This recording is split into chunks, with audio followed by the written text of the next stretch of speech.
नहीं तो कई बार देखा किसी के चेहरे पर देखो कैसी कैसी झाइयाँ, कैसे कैसे नेत्रों के रोग, कैसे कैसे फलाने रोग, नाना प्रकार की बीमारियां प्रारंभ हो जाते हैं। कुछ ऐसे रोग हो जाते हैं कि बता नहीं सकते किसी को।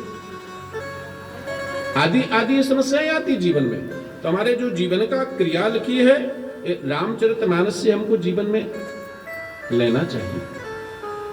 राम कथा का तात्पर्य यह है कि हम आप इस पर अमल करें, केवल सुने ऐसा ही नहीं, इसके पालन भी करें। राधे राधे। कुछ यान जा रहा है ऊपर से। अच्छा अच्छा, हमने सोचा कोई विमान वगैरह जा रहा ऊपर से। भाई मुख्यमंत्री का नगर है ना, संभव है। जय श्री राधे, जय जय श्री राधे। तो नित्य पूजत प्रभु पाओरी। राजगद्दी पर भगवान राम की जो खड़ाऊ लेकर के आए थे, राजगद्दी पर उनको रखा। भरत जी कभी राजगद्दी पर नहीं बैठे, कभी भी। और प्रतिदिन उनका पूजन करते थे, प्रतिदिन। प्रीति न हृदय समात। और उन पावनी को देख करके, खड़ाऊ को देख करके ऐसा लगता था साक्षात मेरे भाई बैठे, राम जी बैठे हैं। तो इतना स्नेह करते थे उन पावनी से, जैसे भाई से स्नेह करते थे। इतना प्रेम उन पावनी से। मांग मांग आयुष करत। बार बार उनसे आज्ञा लेते थे। कोई भी काम करना, चाहे अर्थ का हो, चाहे धर्म का हो, चाहे काम का हो, चाहे मोक्ष का हो, चाहे समाज के उत्थान का हो, चाहे राज्य के उत्थान का हो, जो भी काम करते पहले पावनी से पूछ नहीं जाते कि हे पावनी हम ऐसा काम करें कि नहीं करें। फिर उन्होंने कोई संकेत बना लिया था।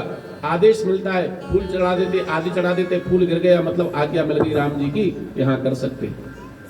ध्यान देना बंधु, भगवान से जो बात करते ना, इसी क्रम से किया जाता है।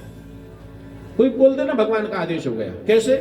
कोई फूल में विश्वास करते, कोई माला में विश्वास करते, कोई कुछ अपने अपने भाव, बात करने का तरीका अपना है, क्योंकि भगवान तो अपना है ना, हृदय में बैठा है। तो कोई बार मूर्ति के सामने बैठे तो आप बैठे बैठे आपको लगता मेरा काम हो गया, आपको ऐसा आभास हो जाता है।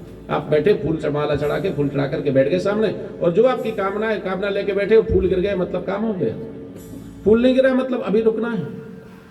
हमारे यहाँ कई मंदिर हैं, जैसे हम लोग आते हैं, बांगर रास्ते में पड़ता है, वहाँ 5 गुरुवार जो चला जाए उसका काम सिद्ध हो जाता है। लेकिन 5 गुरुवार में अगर काम सिद्ध नहीं होता तो एक आध बार ऐसी अटक आएगी कि आप जा ही नहीं पाओगे, मतलब अभी रुकना है। भगवान बोलने नहीं आएंगे कि आपका काम नहीं होगा, वो आपको संकेत कर देंगे। आप कहीं ना कहीं विलंब हो जाएगा, कहीं आप रुक जाओगे, पहुंच नहीं पाओगे। देवास के आगे एक गणेश मंदिर है, जहां पर बोलते नागदहा। जब वो जन्मेजय ने यज्ञ किया था, उनको ये पता पड़ा कि मेरे पिता को नाग ने डसा, तो उन्होंने यज्ञ किया था, नाग यज्ञ, उसको नागदा कहते हैं। ये नागदा जो है ना, ये वाला नहीं, वो वाला नागदा है।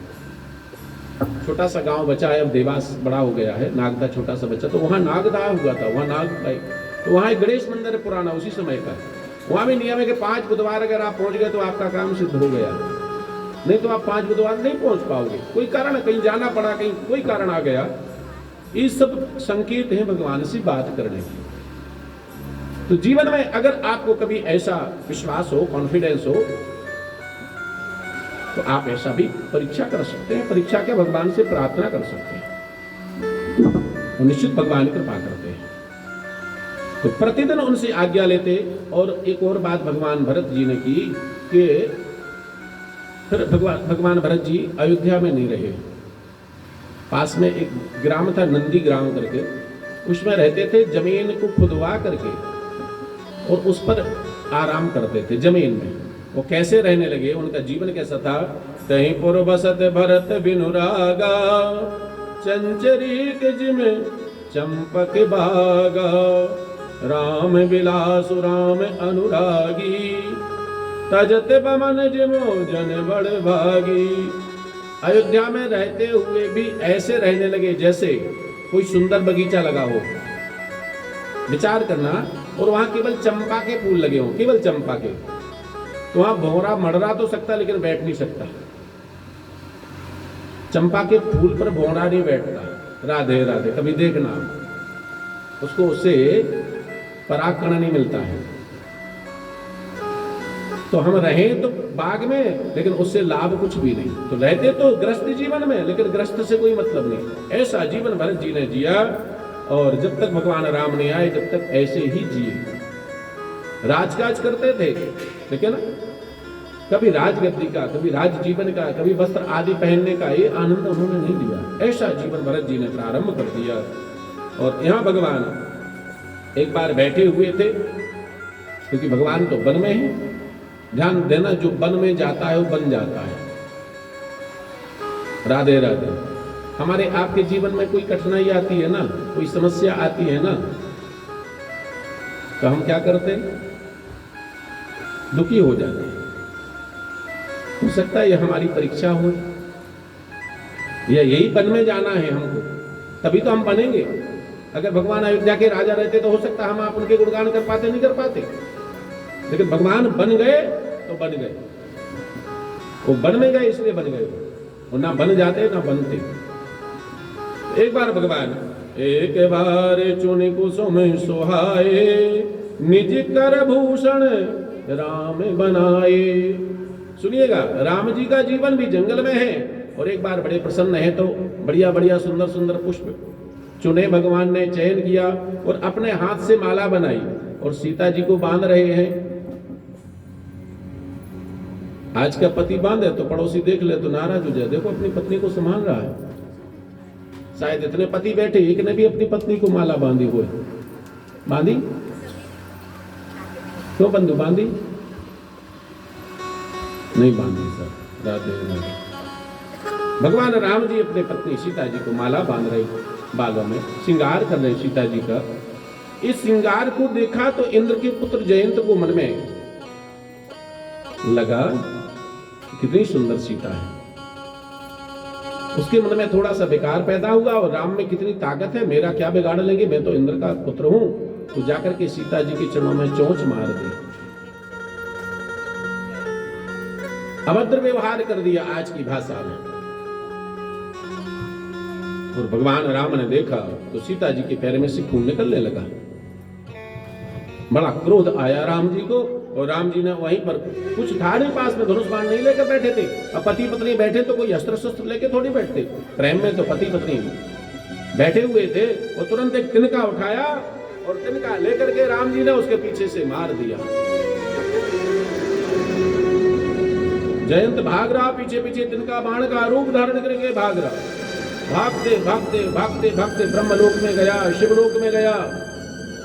सबने कह दिया भाई राम के द्रोही को हम साथ नहीं दे सकते। रास्ते में पदार्पण हो गया, श्रीमन नारायण नारायण नारायण। नारद जी के चरण पकड़ लिए, प्रभु दया करो, प्रभु दया करो।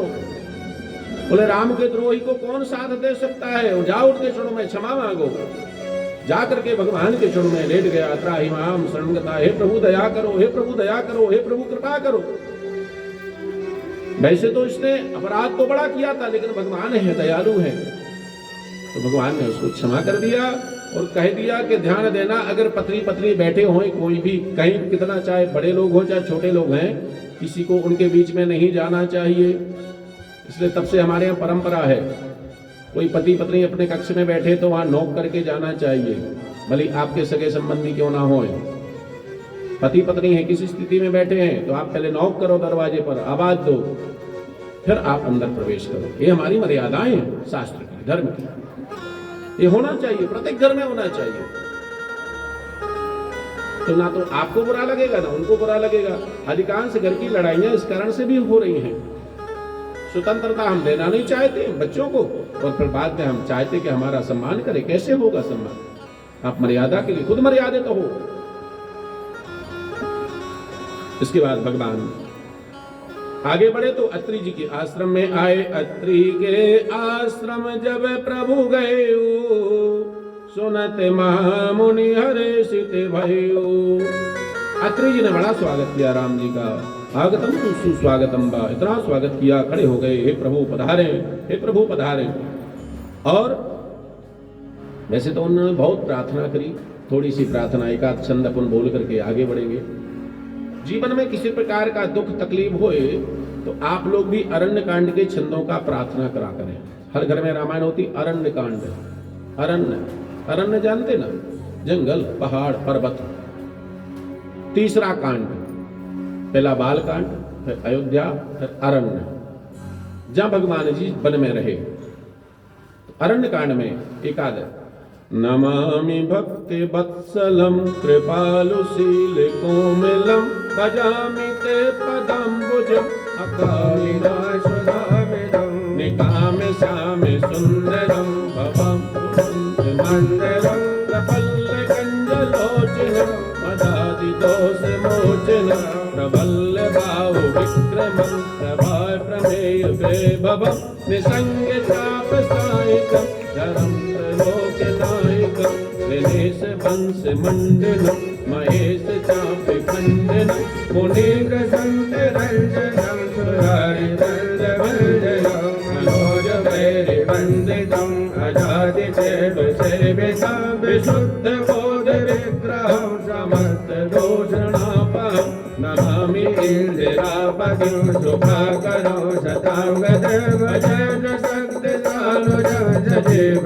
देवयानुजं त्वयंग्रिमूलये नरा भजन्ते न वत्सरा पतन्ति वो भवानवे वितर्के बीज सुंदर निमित्ते भाषणं सदा भजन्ति मुक्तये मुदा निरस्य इन्द्रियादिकं प्रियान्ति ते गतं स्वगतं एकमद्भुतं प्रभुं निदेहमेश्वरं नभो जगद्गुरुं च शाश्वतं तुरीयमेव केवलं भजामि भाववल्लभं योगिनानुदुर्लभं सुभक्तकल्पपादसौतमं सुवेदबम्बरं अलोपरोम भूपति नतोऽहमुर्विजापति प्रसीद मे नमामि ते पदानि भक्तिदेवे पठन्ति ये नरादरेण ते पदं व्रजन्ति नात्र संशयं तुदीय भक्ति संयुतम्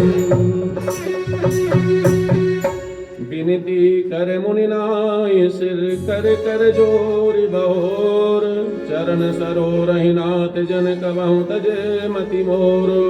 भगवान के नाना प्रकार के नामों से हे इंद्रापति, इंद्रा जानते ना, लक्ष्मी के पति, हे धनुष को तोड़ने वाले, शंकर के नाम को खंड खंड करने वाले भगवान शंकर जिनका भजन करते हैं, ऐसे भगवान के नाम की स्तुति इसमें की गई है।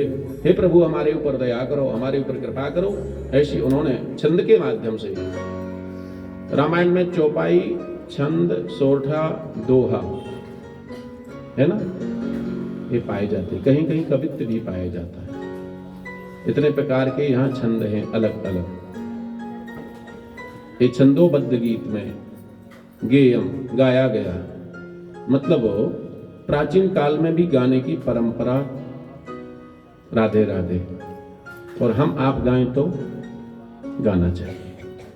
हो सके तो प्रतिदिन कुछ न कुछ गुनगुनाना चाहिए, मन पुलकित होता तभी व्यक्ति गाता है।